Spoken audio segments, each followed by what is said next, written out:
ಶ್ರೀನಿವಾಸಪುರ, ಬಲಿಜ ವಿದ್ಯಾರ್ಥಿಗಳಿಗೆ ಪ್ರತಿಭಾ ಪುರಸ್ಕಾರ ಕಾರ್ಯಕ್ರಮ 3ನೇ ವರ್ಷದ ವಾರ್ಷಿಕೋತ್ಸವ 2024 ರಿಂದ 2025ನೇ ಸಾಲಿನಲ್ಲಿ ಎಸ್ಎಸ್ಎಲ್ಸಿ ಮತ್ತು ಪಕ್ ವ್ಯಾಸಂಗದಲ್ಲಿ ಹೆಚ್ಚು ಅಂಕ ಗಳಿಸಿದ ವಿದ್ಯಾರ್ಥಿಗಳಿಗೆ ಶ್ರೀನಿವಾಸಪುರ ತಾಲ್ಲೂಕಿನ ಶ್ರೀ ಯೋಗಿ ನಾರಾಯಣ ಐಕ್ಯತಾ ಟ್ರಸ್ಟ್ ವತಿಯಿಂದ 80 ವಿದ್ಯಾರ್ಥಿಗಳಿಗೆ ಪ್ರತಿಭಾ ಪುರಸ್ಕಾರ ಕಾರ್ಯಕ್ರಮ ಹಮ್ಮಿಕೊಳ್ಳಲಾಗಿತ್ತು.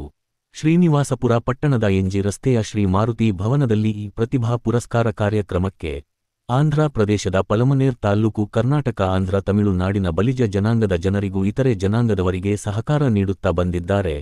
ಈ ಕಾರ್ಯಕ್ರಮದ ಅಧ್ಯಕ್ಷತೆಯನ್ನು ವಹಿಸಿದ್ದರು. ಮೊದಲಿಗೆ ಪ್ರಾರ್ಥನೆ ಶ್ರೀಯುತ ಕಲಾಶಂಕರ್ ರವರಿಂದ, ನಂತರ ಜ್ಯೋತಿ ಬೆಳಗಿಸುವ ಮೂಲಕ ಕಾರ್ಯಕ್ರಮಕ್ಕೆ ಚಾಲನೆ ನೀಡಿದರು. ಪ್ರಾಸ್ತಾವಿಕ ಭಾಷಣ ಮಾಡಿದ ಶ್ರೀ ನವೀನ್ ಚಂದ್ರ, ಕೋಲಾರ ನಗರಸಭೆ